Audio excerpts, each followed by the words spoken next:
It's the Cashflow Innovators podcast. Creative deal structure, lifestyle, freedom. Mic check, one. All right, welcome back, guys, to another episode of Cashflow Innovators. Today, we're going to be talking about mine and Dylan's personal favorite asset class, which is mobile home communities. Mobile home parks are great investments. Mobile homes themselves are great investments, and we're going to go into why. So, thanks again for tuning in. I just want to say real quick, if you get something out of this video, make sure to like, share, subscribe, and we'll keep pumping out value for you guys. So the first thing I want to talk about is that mobile home parks are cheaper to acquire than most other asset classes. In fact, many people say and swear that they're by far the most affordable per unit. And we found that to be the case. On average, you're paying, for us in our secondary market in Illinois, we're paying somewhere between $10,000 to $15,000 per unit. And, we're able to buy 20, 30, 40, 50 unit mobile home communities for under $500,000, where an apartment complex with the same unit structure would cost $1 million or more in the same market. Yeah, and the next would be is the lower cost for repairs and maintenance. Repairs and maintenance are an extremely high cost item to account for when it comes to owning rental properties. And the best part about mobile home parks is the majority of your residents typically are resident-owned homes, meaning they're responsible for maintaining their own home and typically the land around it, and they are just leasing the lot that their home is sitting on. The other option is the rental model, where it's a operator-owned home, and then clearly it's just a rental. But even if that's the case, the repairs to fix that is significantly less because you can get some cheaper material. Labor sometimes can be cheaper, and also the size of the mobile homes are significantly smaller than a traditional single-family rental. And it saves you a lot of headache, a lot of expense. If you have 10, 15, 20 single-family homes spread out throughout a county or multiple counties, as opposed to having all your units in one place and a portion of your tenants that own their own homes and maintain their own homes.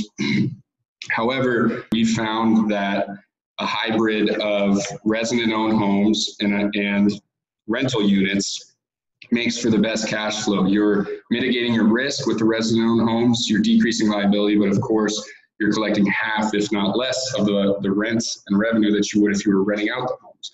So that's something you get to play with, and that's a luxury in itself, is that you have the choice. You have multiple exit strategies, how you want to set up your tenant structure. In regards to owning multiple units is you get to spread out your risk, right? The more units that you have, the more pads that you own, the more diversified your risk is, right? If you just own one single family rental, and you're making, let's say, $350 a month in cash flow, $4,200 a year, and you have to replace the full heating and air conditioning unit, or a full roof, or an insurance claim, or something that is out of the blue, you have to replace a deck, that can literally wipe away your whole cash flow for that full year. And people don't consider that. Yet, if you have 50, 100, 250 pads, and you have a significantly high cash flow, and you have to replace a few things, your cash flow is still providing, and it's still profitable. And so that's the best part about having multiple pads or multiple doors, even if you're doing apartments or storage units, whatever it is you get to really spread out your risk through all of those units. Right, and just to dovetail off that, with lowered risk and being recession resistant also comes a higher demand. So number 4 is that there's a high demand for mobile home and affordable housing tenants, right? And a recession has an adverse effect on mobile home parks, as it would with other types of housing, single family housing, because you're in the affordable rent space, right? And so, when a recession hits, if you have 25 single family rentals and you go into a deep recession like we're in right now, end of May during COVID, you're going to be staying up at night wondering which of your tenants lost their job, which of your tenants can't afford to pay rent this month, right? Whereas with mobile home parks, a lot of these tenants are already on state income. They're often retired. They're often disabled. And God forbid, during a recession, even if they were put out of work, their rent is so much lower than it would be in a different sort of housing situation. It's affordable housing, and a recession has an adverse effect. Whether it's People are losing their jobs, are not working, they're going to be drawn to affordable housing. And same as if we're in a seller's market and values are high, property values are high on single family homes, and rents are going up, people are going to turn to affordable housing. In prior recessions, everybody typically shifts down an asset class if they're a renter, sometimes even if they're a homeowner. If someone's in a very nice area paying $5,000, $3,000 a month in rent, they typically might try to cut some costs and move into a cheaper home. Typically A class may go to B class, B to C, C to D, and so on. And so for us, we love the fact that really as affordable as it can get is mobile home parks. And so the next thing is, as a result, you have less tenant turnover. And the best way about that is if you have a hybrid of resident-owned homes, it is expensive to move those homes. So if a resident is getting evicted and they're required to leave, or if they are needing to move a home, they're going to have to pay for that cost. And so that could be anywhere from $5,000 to $7,000 for a single wide, or $7,000 to $10,000, even $12,000 I've heard of for a double wide. And as a result, residents are incentivized to live within those communities for longer times, right? 75% of owners are expected to stay in the same location for 5 years or longer, right? And a large percent are actually expected to never even sell. We have residents within our communities who literally are fourth generation. And unfortunately, as it happened, we had a resident who had passed away before we closed on one of our properties. And by the time that we closed, her son was already moving in, him and his family. And so that is not unheard of for a mobile home park, especially because it's expense that the family does not want to incur. The communities that we've been acquiring, the majority of the tenants have been there 5 years, 10 years, some 20 years, some 30 years.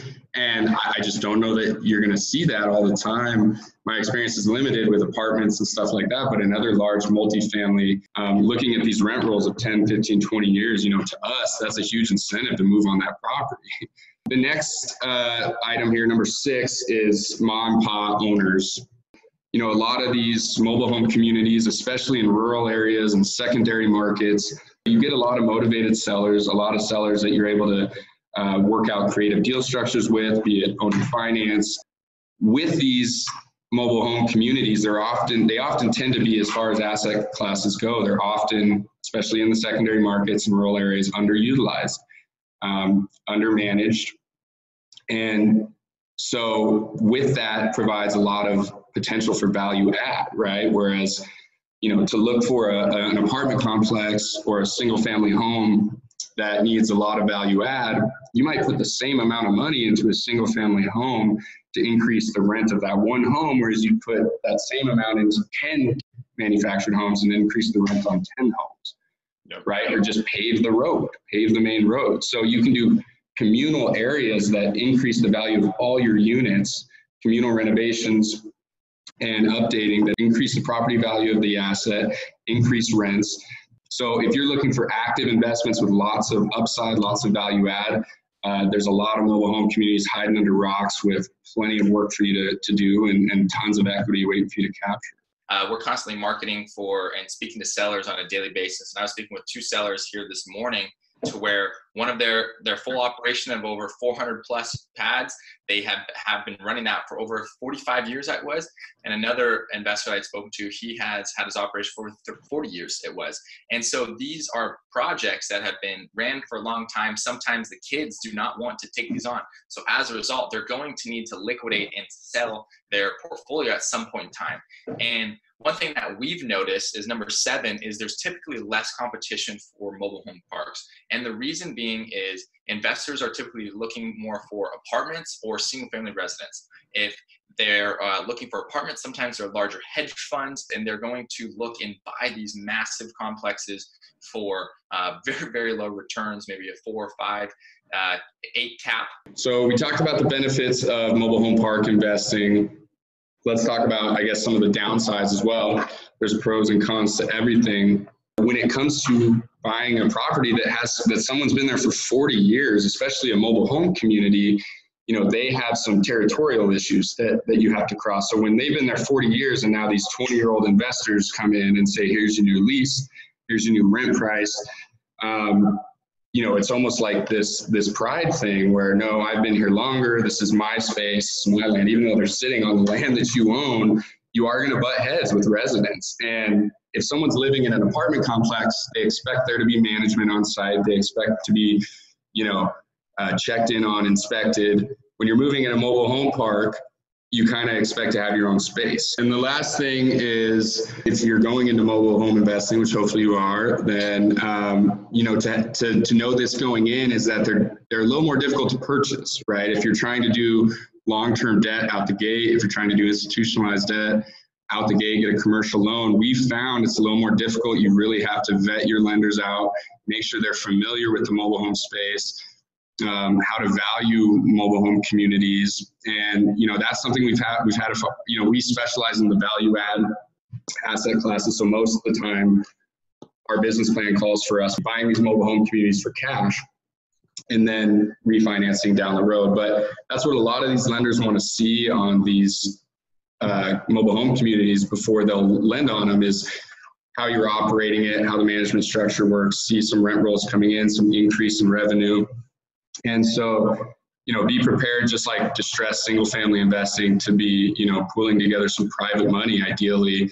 And that's also going to be how you capture the most equity on these as well, if you're in the value add model. Thanks for tuning in, guys. If you have any questions, comment them below. We always jump in here and are happy to answer any questions. Also, like, subscribe if you got anything out of this. All right, well, we're tuning out, guys. Appreciate it. It's See the you on the next one. Cashflow Innovators podcast. Creative deal structure, lifestyle, freedom. Mic check one.